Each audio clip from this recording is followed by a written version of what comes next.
here. Today on Adjusting, we are wrapping up part 2 of season 3, From Fear to Faith, What If It All Works Out, by talking about the topic, adjusting to the in-between, permission to be in progress. And a lot of us often wonder and wait for that good thing to happen and wonder how life will be when it all works out. But what if things have worked out and we are living in the prayers that we've prayed?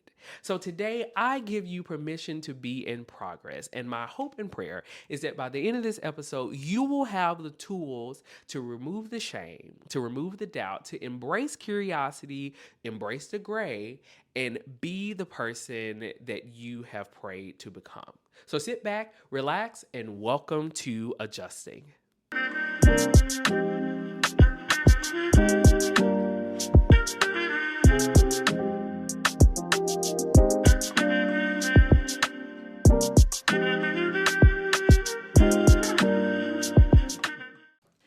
And we're back with another episode of Adjusting Podcast with your host, Justin G. Nelson. I just want to say happy birthday to TJ. His birthday was yesterday, but happy birthday. Thank you for being a friend for over 25 years. We go way back. And I pray that this year brings you so much growth, so much adjusting, and so much abundance. You deserve it. Support him, support his podcast. And thank you all. Substack is a little behind right now, but everything should be updated by the time this episode launches. So we will be back on track. This is our season 2 part 2 finale episode, and then we'll go back to like topic-based episodes. Next week, we're going to talk about adjusting your center, because that has been resonating with me so much. But before we get there, last week I was on a panel with my church member Elizabeth Phillips sponsored a panel discussion about caregivers, and I was on it, and it was beautiful, and I was so happy to mention my podcast on there. And I made some connections, so we're praying for more growth with this platform and with myself. So yeah, that was fun. So let us start with our grounding breath. It is 100 degrees in New York, and I don't have AC in my apartment, so I will be monitoring my sweat and hydrating. So bear with me. Thank you. Now, if you have a moment to center yourself, to give yourself permission to ground yourself for this episode, because this episode, we finna go there. We're going there. We talked about the what if for so long. So now is the time to give yourself permission. Okay. So if you are driving, focus on the road. Speaking of focus on the road, my friend Larissa, who listens to the podcast regularly, if you are in Memphis, her organization Cliff is sponsoring an event very soon. I will definitely be advertising it in the podcast. So once it's official, I will make sure to enter it here, but it's August 6th through the 8th in Memphis. All right, now focus on the road. If you are home or somewhere else that you can ground yourself, I invite you to do so now. Plant your feet flat on the ground. Going to slow down a little bit. Relax your ankles, relax your shins, relax your knees, relax your thighs, relax your hips, relax your stomach. Relax your chest, roll your shoulders back, relax your neck, relax your cheeks, your chin, close your eyes, relax your forehead. And we're going to breathe in for 4, hold for 7, and release for 8. Okay? So breathe in, 2, 3, 4, hold it 1, 2, 3, 4, 5, 6, 7, out 1, 2, 3, 4, 5, 6, 7, 8. Let it all out. We're going to do one more breath in and out just to get anything else out that might be blocking you. So breathe in and out. All right. So today's episode Episode 18. Can y'all believe this is like episode 53, 54, or 52? I don't know. It's been over 50 episodes and we are still kicking. But today's episode, episode 18, adjusting to the in between. Permission to be in progress. Writing this, y'all, I be feeling like sometimes these episodes be turning into like mini sermons. Jesse texts me, he said, you have to start taking up tithes and offerings. Listen, my Cash App is at Justin or J Nelson online if you ever want to send a donation towards his platform. But let me dab because it's hot. But let's start by what it means to be in progress. Now, if you ever go to like a recording studio or you've seen in like those Motown biopics where they have like recording in progress, that means something is happening, and that something that is happening can take time. It takes takes. It takes layering. It takes a team. It takes a process to be in progress. Now, when it comes to mental health and your mental health journey and being in between the there or the here and now or the past you and your future self, your inner child, your current you, future self, that whole you pyramid that I'm always talking about, being in progress feels like a problem because culture, society, capitalism treats unfinished as broken. It's like a puzzle. The puzzle is in progress. You have the pieces, but it's in progress of being finished. But because it's not done, society says it's broken. It's just in pieces. Okay?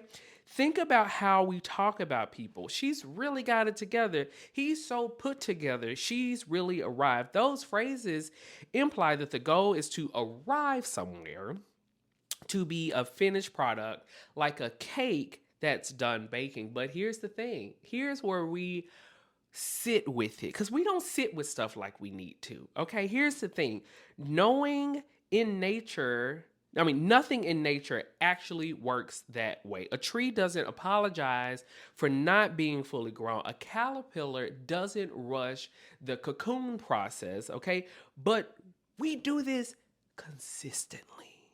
We rush the process while we are in progress. We apologize for still healing, still figuring out careers, still figuring out our Christian identity, who we are as Christians in a faith setting. People are wrestling with sexuality. It's Pride Month, okay? And people are still, not going to say in the closet, because to me, the closet represents a place of safety, okay? It always has, but society wants people to quote unquote be who they are, but sometimes being who they are puts a red dot on them or some type of sign that says attack me, you know? And people are still working through old patterns and therapies, still not knowing what we want to be, quote unquote, when we grow up at 35, at 40. Some people don't get their breakthrough until 50. And that apology is culture conditioning, not truth. Somewhere along the way, we absorb the idea that being a work in progress is something to whisper about, almost like a confession, instead of just the human condition. You're human, okay? You don't get the body you want just by waking up and saying, I have the body. It's a process. You don't get to the financial status you want unless you were born into it and it was just handed to you on a silver platter, okay? Everyone doesn't have that luxury. But we rush to feel done because uncertainty feels unsafe, and that's a nervous system thing. I will always, ever since somebody on TikTok introduced me to nervous system, I will always connect something back to the nervous system. It's a nervous system thing. It's not a character flaw. When you are in the messy middle of change, I'm talking about you are shedding old habits. You are doing the work. You are not visiting places that you realize were not serving you to your fullest potential. And someone said that. This was some I saw like literally last night, and she was talking about a potted plant. Okay, and if you know me, I have plants all in my bedroom, and some plants, stay with me, some plants are not made to be indoors. Some people are not made to be in the positions they are because, not because they're not good at it, it's because they are limited in that environment. Oh, sorry, plant. This is fake. This plant is fake behind me, but I can hit it. However, we are sometimes limited in certain environments that stunt our growth. She mentioned that the plant she had was, she treated it as a house plant, but her husband planted it outside and it started to produce flowers. Ask yourself, the place I'm in now, the environment I'm in now, the relationship I'm in now, the creative space I'm in now, am I producing flowers or just a bunch of leaves? Okay? Because if you are not, you need to move. Like I said, we're in the messy middle of change. Your body doesn't always know the difference between this is uncomfortable because it's new or this is dangerous. So you reach for certainty, a label, a final answer, a finished version of yourself because certainty feels like safety, even when that certainty is a lie you're telling yourself. The cost? What's the cost? What is the cost of reaching for this level of certainty? You short circuit your growth. It is premature. You haven't even reached your. My brother and I used to watch Dragon Ball Z all the time growing up, and I always loved it because there was always another level of growth. Like the deeper you get in something, the more you grow, and the next level you get to. And Sam would always talk about like Super Saiyan this and Super Saiyan that, and I was just like, sure, whatever. And there's to see these evolutions and these levels of things. It didn't happen automatically. It took time. It took pressure, just like olive oil. We talk about that. I don't even know if this is scripture, but Jacqueline Carr has a song and she talks about how, olives have to be pressed and pressed and pressed in order to get to that richness of olive oil. Now, you can buy cheap, quality olive oil and say, I got it. But when you've had good olive oil, baby, it's no turning back. Okay. Because hold on, let me wipe. Because sometimes like that smoke point, it's a certain thing, but like the silky texture of olive oil with the right type of bread and a nice glass of wine, it just elevates everything. So why would you want to short circuit your progress before you have reached that certain level of who you are meant to be? You can hang around the same people and be like them, And if that's how far you want to go, you do you, boo. But I want better for you, and you should too. Okay, let's get back to this. So you slap a bow on something before it's ready, just to make the discomfort stop. Think about leaving a relationship and immediately needing to define exactly who you are now. I'm the independent one now. I'm done with love for a while. Instead of letting the identity breathe, we're so rushed. We're so rushed. We're so in a hurry to slap a label on something. Cause I'm just doing me, good vibes only. I'm not wasting my time. You are. You're wasting your time in the relationship and outside of the relationship, trying to appease society who doesn't give a damn about you, to be honest. Okay? You're keeping up with the Joneses and they struggling really behind the closed doors. But it's fine. It's fine. I'm done with love for a while. Instead of letting the identity breathe and form slowly on its own time. Now, this shows up everywhere. Okay, this constant need of labeling and this uncertainty shows up everywhere in relationships, in creative work, in healing your daily life. Like those are always the four topics I want to touch on. In relationships, it's the pressure to know within a few weeks whether someone is the one instead of letting connection unfold at its own pace. I'm noticing a trend on a lot of these other podcasts, these relationship podcasts, with women who feel that women and men, now I'm going to say both, women and men, they put a timeline of expectation when it comes to dating. They say within the first 3 months, I know whether or not this is going to be forever or not. If in the first 90 days, she ain't did this, and this, I ain't wasting my time because by the end, my queen gonna have it together. Well, in the first 90 days, if he don't take me on a trip, or we not doing this, or I ain't he is wasting my time.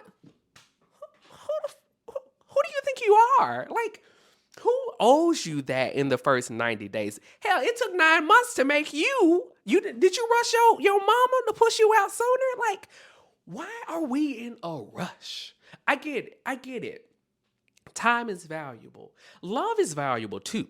Okay, the connection process, the communication, the progress that it takes to move forward and like it's valuable. That should be sacred. But because y'all are so quick, yeah, I'm saying y'all because I ain't rushing. Okay, I ain't looking.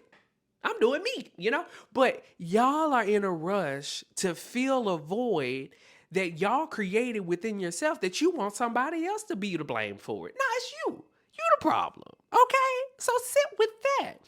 Instead of letting connection unfold at its own pace, it's also the pressure to present yourself as a finished, healed person on the first date. If somebody I dated came up and said, I'm in therapy, I'm going to say, you the one. You the one because you are actively doing the work. Now, don't be fooled because some of y'all go to therapy to get validation for your piss poor behavior, and your therapy is not smart. Your therapist is not smart enough to call you out on it. Instead, they're going to take your money and say, I'll see you next week. Okay, that's a problem because especially y'all narcissists out there, y'all not listening to this episode, but the narcissists out there go to feel good for their behavior and say, well, they think I'm crazy because you are. But your therapist by law, they probably won't tell you you're crazy, but they're making a note of it. I'm pretty sure they're making a note of it. However, I've done all my work. I have no baggage when really healthy people are still doing the work.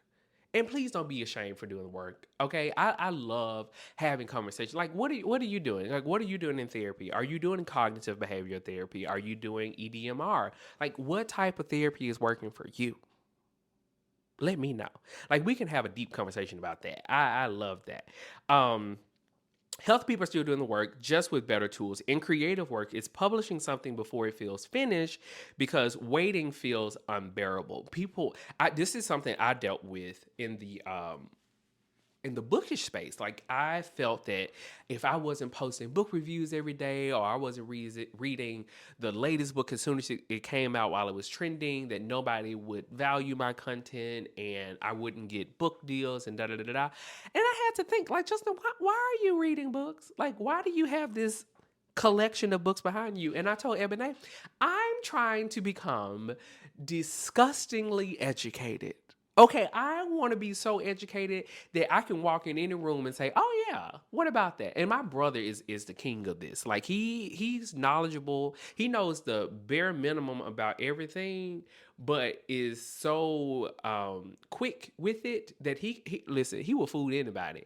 And not that he's not capable of knowing. Like, he reads articles and watches documentaries, and he doesn't read like books, but he gets a lot of information. So shout out to him. However, I want to become so disgustingly educated that you just like, yes, Justin, like, tell me more. Like, we can have a conversation about everything. And I love that. But because of social media, you feel a rush to do everything instead of sitting with it. But on the flip side, never publishing at all because it'll never be ready, which is really just, again, perfectionism wearing a disguise. A lot of people are perfectionists. I'm a perfectionist, and I will tell everybody, listen, I don't like it, so I ain't doing it. I ain't got to a point in my healing journey where I can just tough it out. I'm working on it. Not today, though, okay? However, in healing, it's the myth that one day you'll wake up healed, like it switches itself on and off.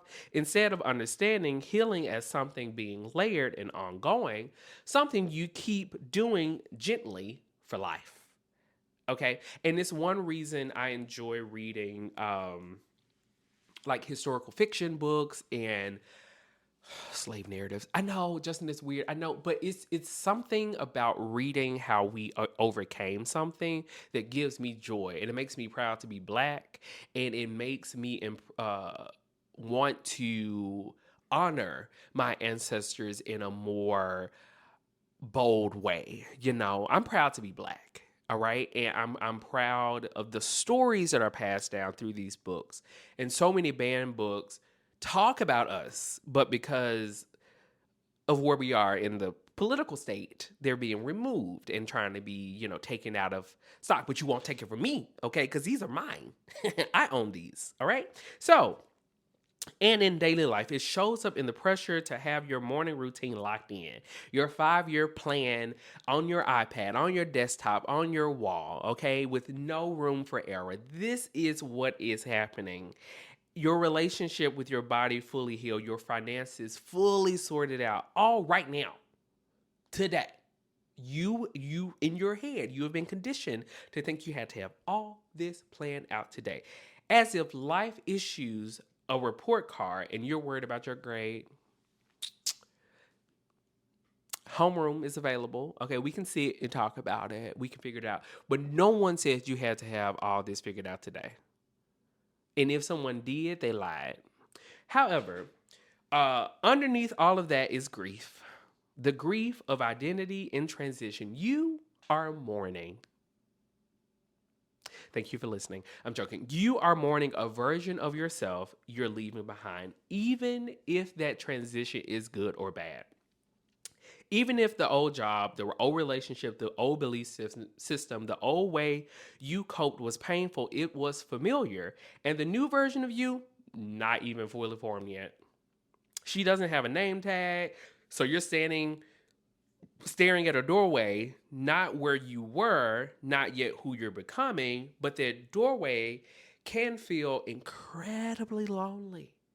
It can feel jarring, isolating. Maybe your old friend group doesn't quite fit anymore, but you haven't found your new people. Maybe your old church community doesn't fit anymore. Like it became too political, too performative, too clicky. We've missed the plot. We've moved so far from ministry that showing up on Sunday is just like attending. It's just like I'm here so I don't get fired. Basically, we've missed ministry. We've missed the Christian experience and replaced it with a performative experience where praise and worship is like a concert. But that is not serving you, okay? And you haven't found a new spiritual rhythm yet either. That in between, this is what the episode is about, the adjusting to the in between. That in between can feel like you're floating, but the doorway is sacred. That's where the real growth happened. No one talks about how much grief is wrapped up in growth, but it's there and it's allowed to be there. So let's talk about where this pressure to be finished often started, because a lot of us, it's rooted in childhood. Y'all knew I was going to talk about this. If you grew up in a home where love for approval felt conditional, where you were praised for being easy, mature for your age, no trouble at all, okay? You may have learned very early that being a work in progress wasn't safe. Maybe your big feelings were too much for adults around you, so you learned to package yourself neatly, finish, fine, figured out. A lot of kids weren't able to be kids because their parents didn't have the emotional capacity to deal with it. They were too stressed about the bills and work and other stuff, and probably being caregivers and so many things, that their kids were neglected and given this false sense of responsibility to be perfect when they were just kids. So don't be around here crying, making all this noise. I'm tired. Well, shit. What you? I ain't asked to be here, and now I'm here. I'm being punished. I'm being censored. Like, I ain't signed up for that. So, if you are a parent, give your child some grace to be a kid. Make mistakes, write on the wall. You can get some paint to cover it up. I won't say destroy furniture, because I didn't realize how expensive furniture was. Like this couch, I'm still paying for this thing. Okay, it's expensive. That's why I ain't got a new chair. I got this chair off the street. And I won't be replacing it until it falls apart. I get it now. Yeah. But if that was your survival strategy as a kid, of course, it's hard to unlearn as an adult. I don't think people realize how hard it is to truly unpack childhood trauma. and childhood abandonment and childhood wounds. Like, I see why a lot of adults still act childish, and it's not honoring their inner child. It's just them being kids in adult bodies. And of course, it feels vulnerable to say, I don't have it figured out yet. That sentence might have felt dangerous once. It isn't anymore. Okay. But your body might need a little convincing, a little time, a little patience, a little grace. Here's where it comes to faith. Okay. Because I'm in this like spiritual moment. Like I'm craving more conversations about Christianity, the Bible, spirituality as it relates to African diaspora and the hoodoo culture. Like I want that because in my head, in my world, it all works together. So a lot of us were taught that doubt is the opposite of faith, that questions means you're backsliding, that a good Christian or a good anything has it all figured out. It has the doctrine settled, has the answers. What if questions are actually part of the process and not a detour from it? What if I'm still working this out is one of the most honest, faithful things you say. Therapy and faith aren't enemies, okay? You can go to church and have therapy, all right? And neither one requires you to be finished to belong. So let's move on to section 2, adjusting. Start noticing when you're holding yourself to a finished version of you that doesn't actually exist. This might sound like I should be over this by now. Or why do I still struggle with this after all this therapy? Or other people my age have this figured out. Those thoughts are clues. They're not facts, okay? They're cognitive distortions. We talked about this if you go back to top of season 3. Cognitive distortions whispering that there's a finish line you're falling behind on. This is the should voice we've talked about all season, okay? The one that loves comparison and timelines that were never yours to begin with. Next time you catch yourself with one of these thoughts, try gently saying or asking yourself, compared to what version of me exactly? Where did I get this timeline? Who decided that? I know for me, I told myself I should have been on Broadway a long time ago by now. I've done my work. I can't control what they do behind the table. I can't control who they know and what friends of theirs they're wanting to put in. I can't control that. I can only control how I show up and what I do. So I had to remove that thought pattern from my process because I was stressing myself out. Okay. Permission. Honestly, the answer is you didn't choose that timeline. It was handed to you by a parent, a culture, a church, a highlight reel on social media, something you saw on TikTok. Okay. Now, permission to still be figuring out looks like swapping the question, am I there yet? For, am I moving towards it? That's it. That's the whole shift. Maybe you're in therapy and you still have hard weeks sometimes. That doesn't mean therapy isn't working. It means you're a person in progress having a hard week. That's it. Maybe you're deconstructing parts of your faith and you don't have it all sorted into neat boxes of this I keep, this I don't. Again, nibble and gorge. That's not a crisis of faith. That's faith expanding into something more honest, more lived in. Maybe you're working on a creative project and it's still rough. I mean, really rough. Still changing shape. That doesn't mean it's bad. It means it's alive. It means it's going through changes. It's going through changes. It's like a creative metamorphosis, if you will, And that doesn't mean permission sounds like I'm allowed to still be working on this full stop, no asterisk, no apology attached, no nothing. Okay. No, but I should be further along by now, tacked on the end. None of that. Now, self-compassion and patience aren't soft, feel-good extras. They're literally what makes it possible to keep going without burning out or giving up. Think of self-compassion as the thing that lets you fall down without deciding the whole journey was a failure. If you talk to yourself the way you've talked about friends who's struggling. Of course, this is hard. You're doing something brave. It makes sense. You're tired. You stay in the process. But if you talk to yourself like a drill sergeant, why haven't you fixed this yet? What's wrong with you? You either freeze, shut down, or excuse my language, fuck this shit. You ain't doing it no more. You're done. You quit. Okay. Patience is what lets growth happen in its own timeline instead of the one your anxiety drew up in a napkin at 2 a.m. when you were tossing and turning. Now, let's talk about what self compassion actually sounds like in real time because it's easy to make it abstract.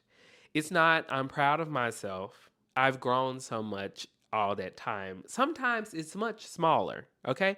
Sometimes it's catching yourself mid spiral and saying, okay, this is a hard moment, not a hard life. That's it. It's noticing you reached an old pattern. Maybe you got defensive. Maybe you shut down. Maybe you start people pleasing again. Maybe you using some dopamine mining and you're doing things that are giving you some kick of dopamine and just like it feels good in the moment, but you know you shouldn't be doing that. Maybe that's, but you cut yourself. Okay, you say, I'm doing the thing again. Delete. I'm doing the thing again. All right.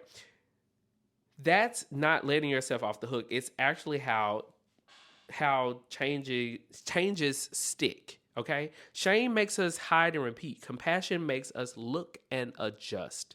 Last thing, and this lives in your body, friend. That safety isn't a mindset; it's a felt sense.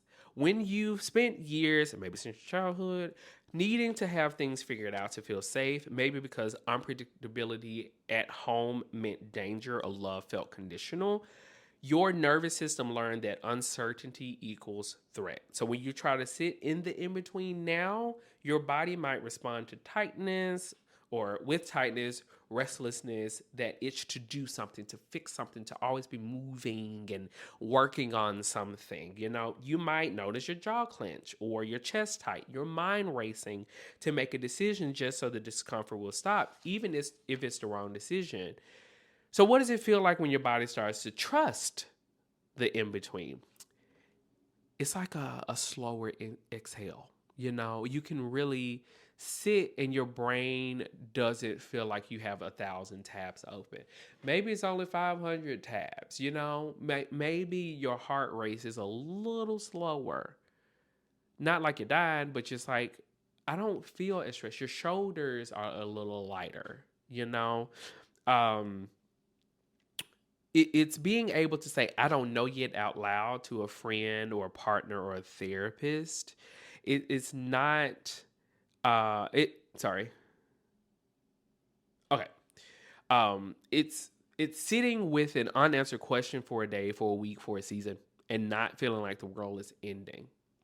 That's not nothing. Okay, that's your service system learning slowly that the in between isn't a threat. It's just a room you've allowed to be in. It's a room you're allowed to be in for a while. It's a new safety area. It's like a new safe space for yourself. All right. And one more thing on adjusting, give yourself permission to take up in between with other people too.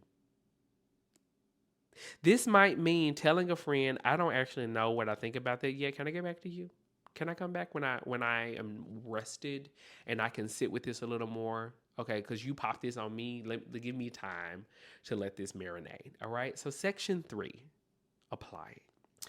Now, this here. Listen close to this. If you don't take anything else from this, listen to this. Here are 5 things to carry with you as you give yourself permission to be in progress and how they tie back to everything we talked about this season. Okay. Number 1, the in-between isn't a waiting room. It's the actual room. All season we've talked about living in the gray. Okay. And this gray is in its purest form. I'm talking about like 2 shades of gray, right? You don't have to get through this part to reach the real life. The becoming, the figuring it out, the not yet is the real life. Okay? It's like a behind the scenes to the real life. Like you can pick and choose what you show people, okay? But you have to be comfortable living in the gray. So many of us spend years treating our current chapter like a hallway. Once I get this job, once I get this money, for me, once I get this new computer, once I'm done with therapy and I figure out my faith and I find the relationship, then my real life starts. This is your real life.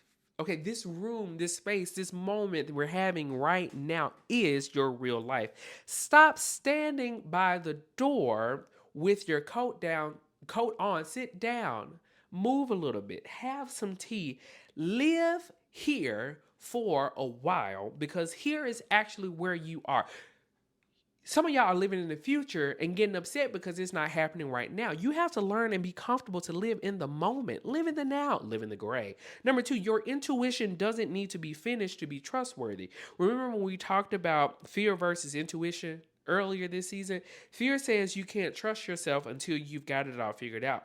You're too messy right now. You're too unfinished. You're too unsure. I don't have the money. I don't have this, that, and the other. Intuition says something completely different. You already know more than you think, even mid becoming, especially mid becoming. You don't need a finished identity to make a good decision today because you don't have to have arrived to know that this relationship feels wonky. It feels off. The red flags are glistening, okay? There is glitter in the sauce.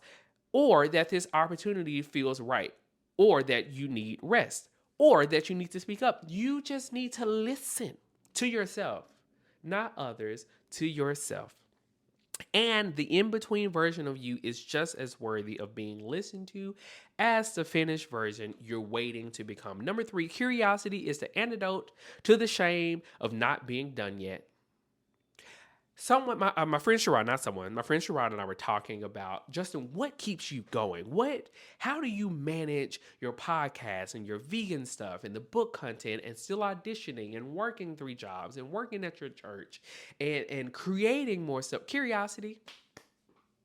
I'm a curious person, okay? And part of that is childhood trauma because I stayed in the house a lot. However, my curiosity has gotten me into places that has benefited my future self and my current me. All right? Now, as it relates to this conversation, instead of asking, why am I still like this or why haven't I gotten over this, ask, why is this still here and what is it trying to show me? We're entering Mercury retrograde. A lot of y'all are not astrologically savvy, so let me just make it easy for you.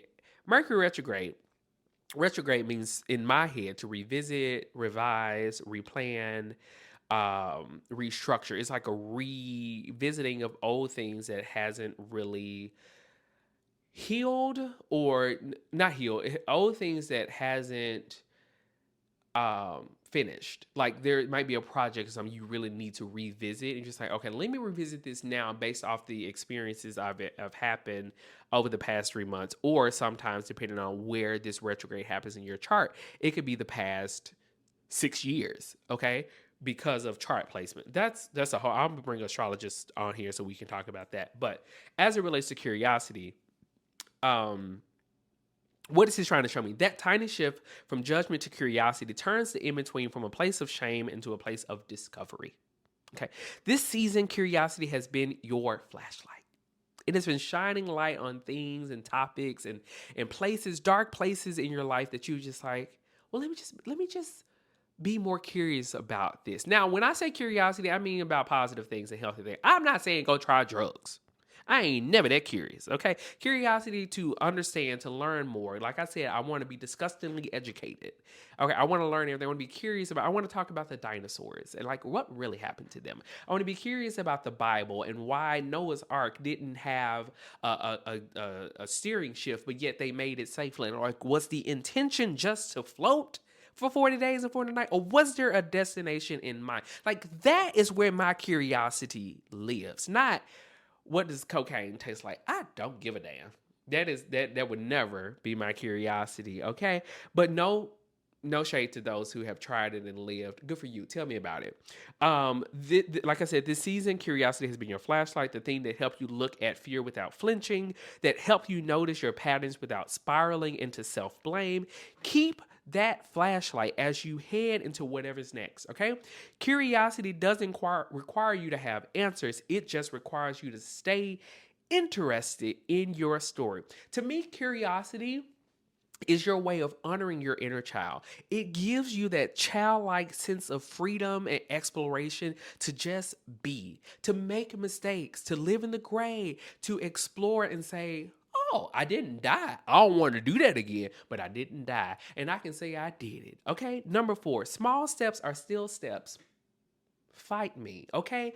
Even when no one's clapping for them. We talked about how growth often looks invisible from the outside. Therapy, homework, and a boundary you even held through your voice shook, a thought you caught and redirected before it spiraled into a full afternoon of anxiety, a conversation you didn't avoid even though you wanted to. Someone throws a party and someone throws you a party for I didn't catastrophize today, or send an email I have been avoiding for 3 weeks, but that's the work. That's the becoming. Progress doesn't need an audience to be real. It doesn't need to be big to count. If you've tempted to dismiss your small steps, if you're tempted to dismiss your small steps because you don't feel like enough, I want you to picture them stacking quietly, steadily into the life you're building. Listening to this episode or any other episode is that small step that you've been needing to really make the adjustments for the life you deserve. That is my whole purpose for this podcast. I want people to stop living small, but don't ignore the small steps. All right, live big while taking the small steps. And number 5, what if it all working out doesn't look like a finish line? What if it looks like this right now? What if it's already all working out right now? What if you are in that new life you've waited for, but because you are too stubborn to stop thinking with an old mind, you are still lost in the past? This is the one, my friend, the question that's been on the heartbeat of the whole season. All season, we've been asking, what if it all works out? And maybe, just maybe, it already is. Maybe working out doesn't mean arriving somewhere shiny and done, okay? With a certificate that says healed, hanging on the wall. Maybe it means you're here, aware, growing, asking better questions, being curious, noticing your patterns instead of being swallowed by them, trusting yourself a little more than you did last year, than you did last week, than you did yesterday. That might be the actual prize. That might be it all working out. Quieter than you expected. Everything doesn't need to be grand. You don't need to throw a party for everything, okay? But I want you to stop and celebrate it. But it doesn't need to be big. It can be private. It can be you just sitting in a tub saying, I did it. I arrived. I am here. All right? Yes, there is still work to do. There will always be work to do. But we have to slow down and honor the work we have done. So I thank you for listening to these last 6 episodes, because they have been a personal testimony of mine. I have been in a stuck place, okay? I've been trying to figure out, like, what if it all works out? And how do I make sense of all these things I'm working on? And God said, you're doing it. It doesn't have to make sense to anybody else. As long as it makes sense to Justin G. Nelson, that is fine. People say, how do you do all this? I don't know, but I'm doing it. Okay, and when I figured it out, I'll let you know. But until next time, keep adjusting, and I'll see you next week. Bye-bye.